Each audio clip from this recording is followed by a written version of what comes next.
Hi, this is Mr. Esuoh, and this tutorial will be about global effects. If you don't know what global effects are, they are simple effects such as reverb, compression, and EQ that affect the entire output of your loop station. This can help as you can essentially master your routines a little bit. The first setting we will look at is the master reverb and compression. You can find the setting if you go into Menu, Output, and Master Effects. Here are the settings, and you'll also find an insert parameter, and this will affect the different outputs that are available on the machine exclusively. For this tutorial, I will keep it on main. Now, the first knob is compression. If you don't know what compression does, it basically reduces the dynamics, which is the loud and quiet parts of your audio, to a more consistent volume. Now, I cannot tell you the specifics on how much the compression is being applied, the ratio, or the makeup gain settings, but generally it will make your sound tighter and louder. I have some drums recorded and I'm just going to mess with the compression knob.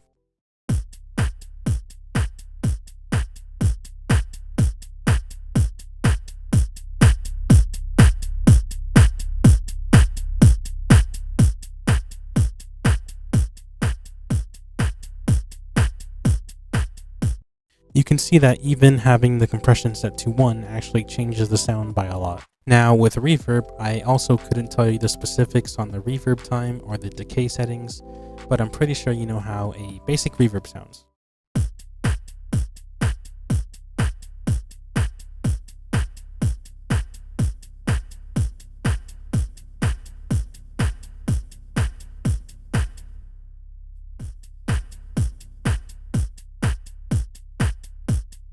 Now, generally, I like to keep my master reverb off as I don't want to mess with the room and space of my routines, especially when I'm going to have them mixed and mastered in post-production. Now that I've set my master effects, I will apply some global EQ, and you can find this in Menu, Output, EQ, and for this tutorial I will choose Main. I'm going to turn on the EQ and you'll see it's very similar to the EQ effect, the difference being that this actually has a low cut and a high cut.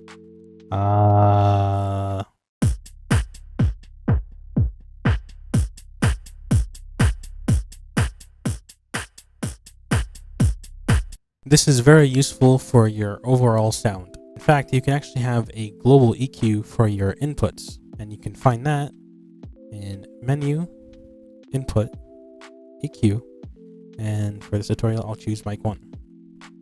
I'm going to turn it on and you'll see that it immediately affects my sound. I can add more highs, I can add more lows, I can take away the lows, and this will only affect my inputs.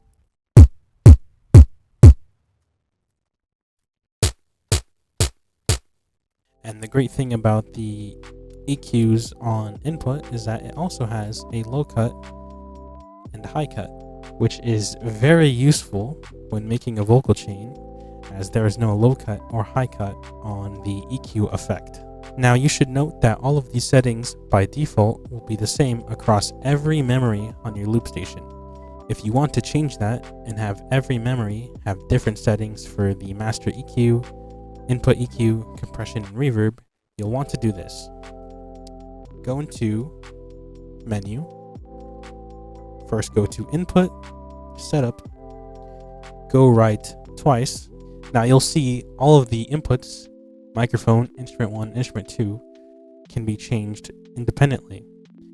I personally have mic and instrument 1 set to memory so that they are different across all of my memories on my loop station.